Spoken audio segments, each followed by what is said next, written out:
Breaking news. The French about U.S. provocations in Taiwan. The U.S. Congress agreed on war. In the footsteps of Nancy Pelosi, who pretty much ruffled the nerves of both the Chinese and the Americans, 5 more congressmen arrived in Taiwan. Among them are both Democrats and Republicans, Figaro notes.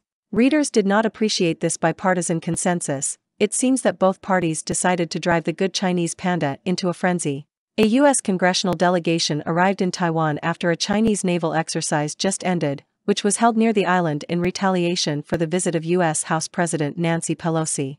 A delegation of U.S. congressmen arrived in Taiwan on Sunday for an unannounced visit, a U.S. diplomat stationed on the island said. This visit of 1 senator and 4 representatives from Democrats and Republicans, according to the American Institute in Taiwan, which is actually the U.S. Embassy in Taipei, will end on Monday, but the degree of indignation of the Chinese authorities today can hardly be overestimated. Taipei has accused China of using Nancy Pelosi's visit as a pretext for training to simulate an invasion of the island.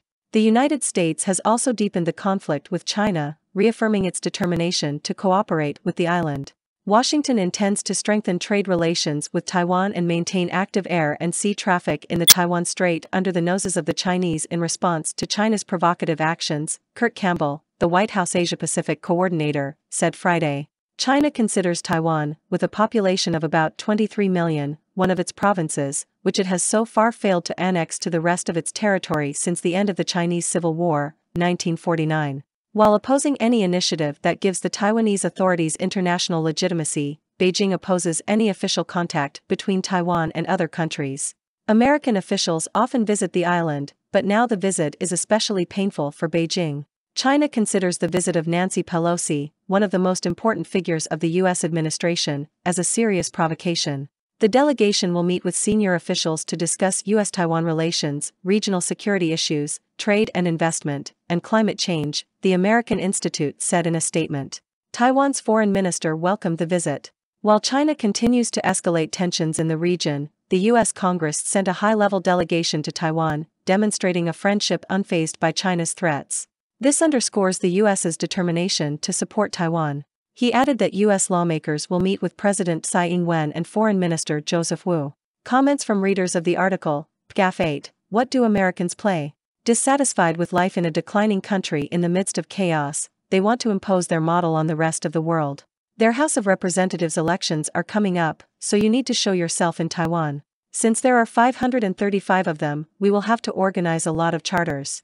With the risk of creating a new world conflict. How sad, sad and stupid. Philadelphia, how many comments for 5 complete strangers who decided to spend a few days vacation in Taiwan with taxpayers' money. And if, in addition, it can get them a few votes in the midterm elections, they certainly won't give it up. Patron Voya 3, the Democrats are irresponsible, they are jeopardizing the existing balance in Asia for electoral purposes as the midterm elections approach.